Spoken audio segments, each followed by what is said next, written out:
बिस्मिल्लाहिर्रहमानिर्रहीम। आज ये हमारे पास जो टॉपिक है जी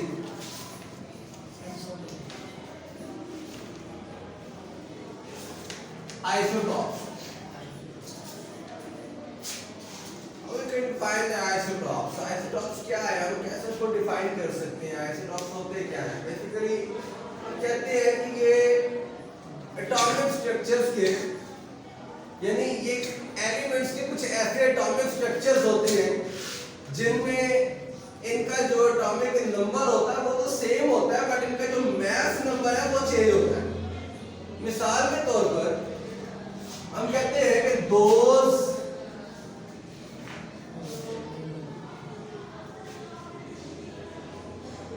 those atomic structures of an element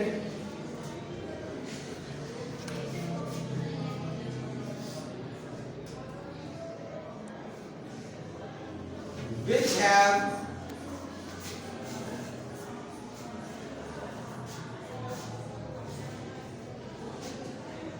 same atomic number but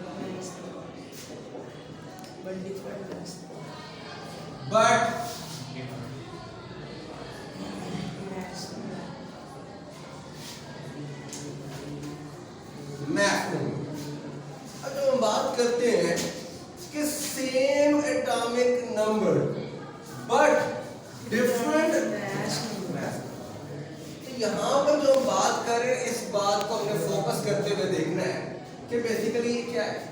जरा उसके लिए हमारे पास कुछ एग्जांपल्स देखते हैं। मिसाल के तौर पर आपके पास हाइड्रोजन की मिसाल ले लेते हैं।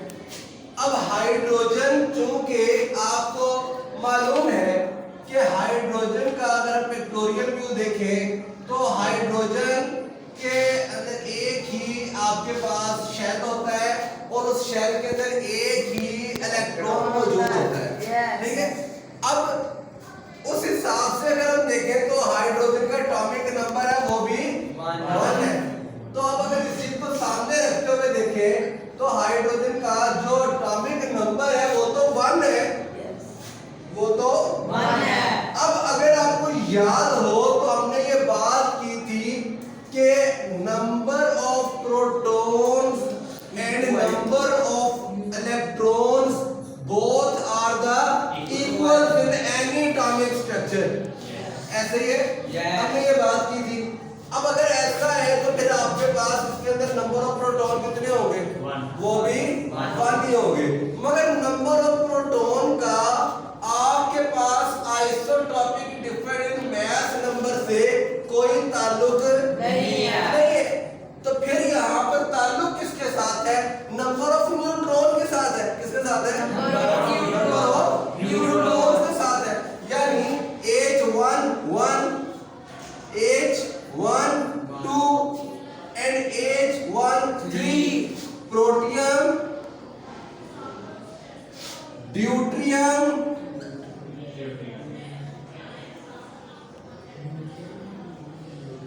and tritium respectively. अब यहाँ पर चेंज क्या आ रहा है? जब हम यहाँ पे देखते हैं तो चेंज क्या आ रहा है?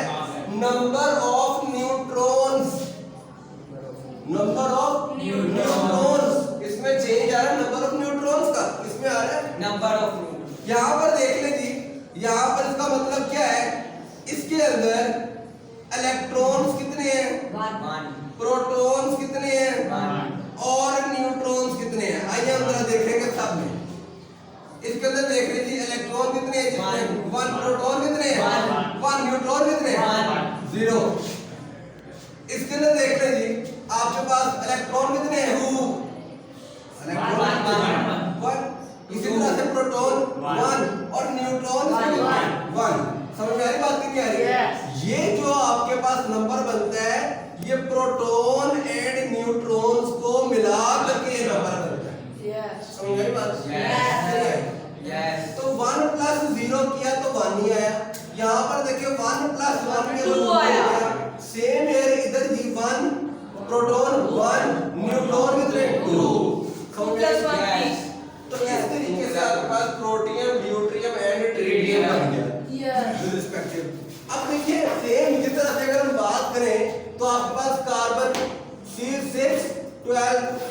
C6 13 and also C6 14.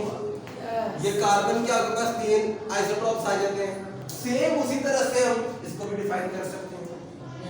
Understand कर रहे हैं मेरी बात? यस जी, सिंपल और सादा लफ्जों में मैंने आपको आइसोटॉप्स को समझा दिया। आज का हमारा जो बेसिक टॉपिक था वो बस इतना ही था। अगर आप में से किसी को कोई क्वेश्चन है, if you have any question about today's lecture, so please tell your question, I will explain with complete description इंशाल्लाह। नो